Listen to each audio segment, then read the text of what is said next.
नमस्कार किसान भाइयों, किसान साथियों।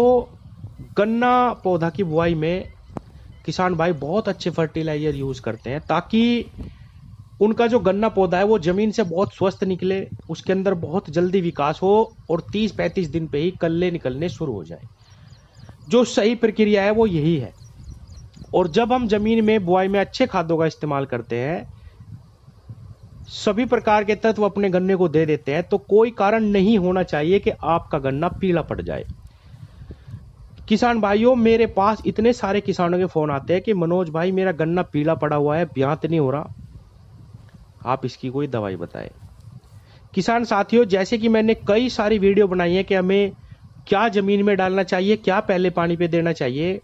अगर जमीन में एक अच्छी खुराक देने के बाद भी आपका गन्ना निकलने के बाद पीला है, तो किसान भाइयों या तो आपकी मिट्टी में परेशानी है, या मैं आपको आज 3 खाद बताऊंगा, चाहे कैसा भी पीलापन हो गन्ने पे, आपका वो पीलापन बिल्कुल समाप्त हो जाएगा। और ये पहले ही बता दूं, अगर ये चीज डालने के बाद भी आपका गन्ने का पीलापन दूर नहीं होता, तो किसान भाइयों आपको अपनी मिट्टी की जांच जरूर करवानी चाहिए। 100% उसकी जो पीएच वैल्यू है वो बहुत ज्यादा बढ़ी हुई मिलेगी। और किसान भाइयों, पहले इसका पीएच वैल्यू का ही क्योर बता देता हूं कि अगर आपके खेतों में बिल्कुल भी फसल अच्छी नहीं होती, ब्यात नहीं आता, पीलापन रहता है, जैसे ही आप अपनी मिट्टी की जांच कराएंगे, उसकी पीएच वैल्यू बढ़ी हुई आती है, तो आप किसान भाइयों 1 एकड़ खेत में कम से कम 1 बीघे की डोज बता रहा हूं, 4 बैग जिप्सम के डालिए। आपको सोसाइटी से जो ब्लॉक होते हैं वहां से ये बिल्कुल मिल जाएगा, और 3 रुपये किलो ही आता है, 150 रुपए का 50 किलो। आपको जिप्सम डालना है, गहरी जुताई करनी है और पानी दे देना है। किसान भाइयों, आपकी मिट्टी सुधरना स्टार्ट कर देगी, और इसका कोई उपाय नहीं है। दूसरा उपाय इसका वेस्ट डिकम्पोजर है, जो मैं हर वीडियो में बताता हूं। अब आता हूं अपने गन्ने की फसल पे। अगर आपका गन्ना पीला पड़ा हुआ है, आपने अच्छी डोज भी लगा ली फिर भी, तो किसान भाइयों आपको इस्तेमाल करनी है 3 चीज। यूरिया के साथ 1 एकड़ खेत में 25 किलो यूरिया लीजिए। 5 केजी आपको लेना है जिंक, किसी भी कंपनी का ले सकते हैं, अच्छी कंपनी का। मैग्नीशियम सल्फेट लेना है 10 केजी किसान भाइयों, और आपको लेना है 5 केजी ह्यूमिक। ये 3 चीज है, रामबाण चीज है किसान भाइयों। 5 किलो ह्यूमिक 40% ग्रेड वाला 300 से 400 रुपए, 500 रुपए तक 5 किलो का बैग आ जाता है, आपको वो लेना है। 5 किलो जिंक लेना है और 10 किलो मैग्नीशियम सल्फेट लेना है किसान भाइयों। और यूरिया, इसके साथ 25 किलो यूरिया भी लेना है। ये 4 चीजें होगी किसान भाइयों। जब इन चारों चीजों का आप एक साथ मिला के आप बिखराव कर देंगे, आपको तुरंत पानी देना है। एक चीज का विशेष ध्यान रखना है इन खादों का प्रयोग करते वक्त किसान भाइयों, यूरिया पे भी अगर हम पूरी दोपहरी उतार देते हैं, वो भी बहुत ही कम मात्रा में फिर आपके पौधों को मिलेगा। मैग्नीशियम सल्फेट पे भी अगर आप पूरी धूप उतार देते हैं, पूरी 1 दिन की, उसकी भी पावर बहुत कम हो जाती है, वो बहुत जबरदस्त घुलता है ये। और जिंक पे भी असर पड़ता है धूप का। धूप पे तो खैर सारी चीजों का ही असर पड़ता है किसान भाइयों। आपको पूरी दोपहरी नहीं उतारनी। मान लीजिए 1 एकड़ खेत है, आधे में खाद डालिए, पानी दीजिए। पानी अगर आपको लग रहा कि अभी मैं और दे सकता हूं 2 बीघे खाद को, तो उसमें डालिए, तब पानी दीजिए। कहने का मतलब यह है कि पूरे के पूरे खेत में एक बार मत डालिएगा ये तीनों चारों चीजें।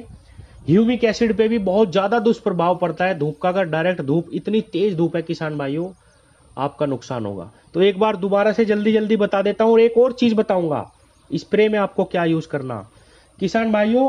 5 KG zinc, 10 KG magnesium sulphate, 5 KG आपको ह्यूमिक एसिड लेना है, और 25 किलो यूरिया ये लेके डाल दीजिए। कैसा भी पीलापन हो, आपकी फसल का बिल्कुल गायब हो जाएगा, पत्तियां बिल्कुल चौड़ी हो जाएंगी।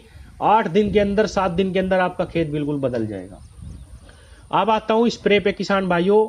8 दिन बाद हालांकि जरूरत नहीं पड़ेगी बिल्कुल भी इन खाद का इस्तेमाल करने के बाद। जैसे ही आप इन खाद को डाल के पानी देंगे, आपको पैर चिपकते हुए क्या करना है, और ज्यादा रिजल्ट, और जबरदस्त रिजल्ट के लिए आपको एक ग्रेड लाना है एनपीके का 1 किलो का 20-20-20। एनपीके 20-20-20, 20-20-20 का 1 किलो लाइए, और उसमें आप स्प्रे कर दीजिए 1 एकड़ खेत में। जैसे ही ये 2 काम आप कर लेंगे, ये जो मैंने खाद बताई है ये प्लस एनपीके 20-20-20 का स्प्रे कर देंगे, पैर चिपकते पे ही, उसी पानी पे ही जिसमें आपने खाद डाली है। किसान भाइयों, कोई कारण नहीं है कि आपका गन्ना बिल्कुल भी 10 महीने तक, 12 महीने तक, जब तक आप उसकी कटाई करेंगे तब तक भी आपका गन्ना पीला रह जाए। किसान भाइयों, लेकिन धूप नहीं उतारनी, और जो मात्रा है मैंने वो बिल्कुल सही इस्तेमाल करनी है। आपको बहुत जबरदस्त रिजल्ट मिलेंगे, कैसा भी पीलापन हो वो दूर हो जाएगा। अब एक और चीज मैं इसमें सावधानी बता दूं, अगर आपने बहुत बढ़िया इंसेक्टिसाइड का इस्तेमाल अपनी भूमि में किया है, पहले पानी पे या जमीन में, तो ही आप इसको बिना इंसेक्टिसाइड के डालना। नहीं तो किसान भाइयों, आपको जब आप 2020 का स्प्रे करेंगे उसके साथ ही आपको थायोमेथोक्साम या प्रोफेनाफोस या कार्बोसल्फान, इन तीनों दवाइयों में से एक दवाई जरूर स्प्रे के में यूज करनी है, नहीं तो आपके गन्ने में निश्चित कीड़ा आ जाएगा। ये सबसे सावधानी की बात है। अगर आपने बहुत अच्छा इंसेक्टिसाइड यूज नहीं किया तो जब आप स्प्रे करेंगे 2020 का, पैर चिपकते पे ही आपको ये तीनों दवाई, कार्बोसल्फान या फिर प्रोफेनाफोस या कोई और भी इंसेक्टिसाइड, आपको स्प्रे जरूर करना है। अगर आप इन खादों के साथ भी 500 ml इन दवाइयों में से कोई भी दवाई डाल देते हैं, कार्बोसल्फान, प्रोफेनाफोस, या आप साइपर भी ले सकते हैं 25% वाली, आप जमीन में डाल दीजिए, या और भी कोई इंसेक्टिसाइड थायोमेथोक्साम ले सकते हैं, जरूर डालना है। अगर खाद में मिला के डालना चाहते हैं तो 500 से 1000 लीटर, 1 लीटर 500 ml से 1 लीटर दवाई आपको लेनी है और जमीन में डाल देनी है। किसान भाइयों, अगर जमीन में डालना नहीं चाहते तो स्प्रे कर दीजिएगा पैर चिपकते पे, उसके साथ 2020 का हमें स्प्रे करना ही है, उसके साथ आप इंसेक्टिसाइड मिलाइए और कर दीजिए। खाली अगर आप ये खाद डाल देंगे बहुत ज्यादा नरमाई आ जाएगी और किसान भाइयों उसमें कीट लगने का बहुत खतरा रहेगा। और किसान भाइयों, लास्ट में एक चीज और बता दूं, आप वीडियो देखते हैं, अगर आपको वीडियो पसंद आती है तो कृपया उसको सब्सक्राइब करिए, समय पे आपको वीडियो मिलेगी। धन्यवाद।